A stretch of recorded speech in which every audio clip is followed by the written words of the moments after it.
All right, this is for my final. Let's go. I remember it like it was yesterday. Sounds dramatic when I put it like that. My brother Seth and I were sitting in the van, and he said, "Let's do it Monday." Sounds good to me, I responded unfazed. About a year ago today, Grandma passed away. She was a true lady, one of the great sense of humor who didn't mind cracking jokes and having fun. She would always ask if I was dating anybody, and I was always so busy with working and school that I would always respond, "No, I haven't started dating anybody yet." Till one day she responds with, "Not interested in them, huh?" I smiled. I smiled because she is not one to make fun of people. She was always just genuinely curious, convinced. But she always knew how to make family feel like family. She came from a wealthy home in the Philippines. But when they migrated to America, she was just a normal woman. Something she always stood strong on was a good education and to do great things. I remember long after she had. Sorry, I lost my place. I remember long after she had passed, I found a letter from her talking about the island that she had owned back in the Philippines. At the time, I had already known, the whole family knew by then. After all, we had seen arguments over these stupid plots of land. About 15 years before my grandma passed, my grandpa had forged her name to write the land over them. He successfully did, with the exception of two islands. Grandma Tita never planned to sell the land. After all, her family lived back on that land. However, he didn't care about that. Grandpa saw it as a way to riches. For decades, there were legal battles, family fights, and talks about theft at every family event where they both stood. I remember so clearly. They would go to one of the kids or the grandkids' events, and they would find the farthest corner from each other as if the other had the plague. One family trip, when my grandma would sleep, you could hear the night terrors she was reliving. She would say the craziest things like, "You'll burn in hell for what you've done," or my personal favorite, "You'll feel God's wrath one day." Funny at the time.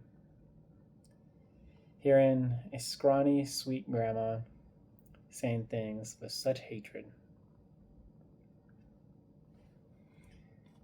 I mean, we all knew the stories of abuse and manipulation, but she was stronger than most and smarter, too.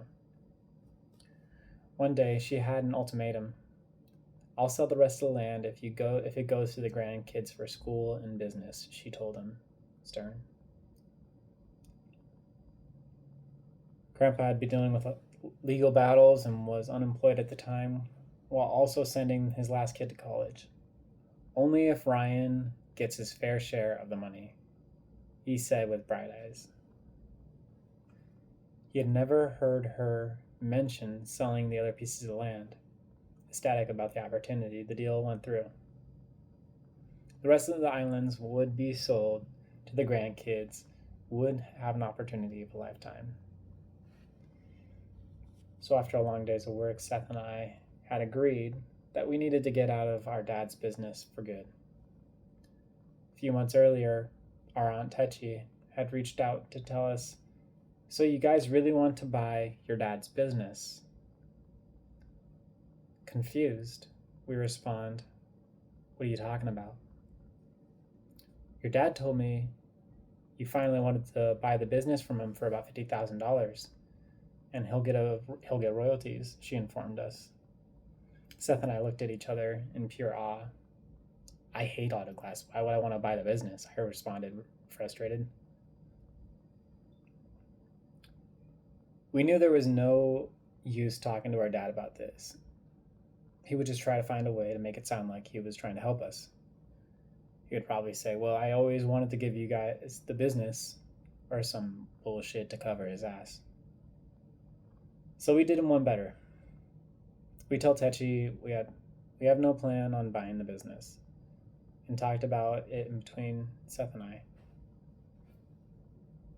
We weren't surprised, just tired of the shit we had to deal with. We can just run this shit on our own.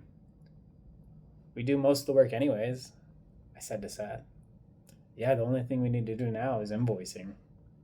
And I know we can figure that out easy, he said with a light in his eyes. For years, Seth had been promised that if he worked for my dad, that one day the business would be his. Like a true pig in the carrot.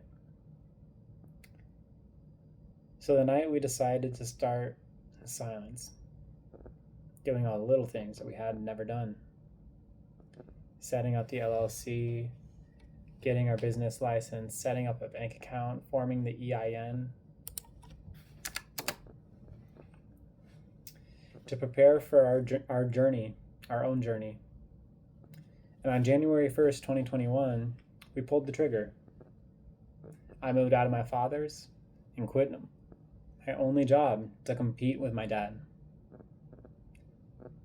We go back over to Aunt Techi's and ask for some starting cash to help afford our first truck.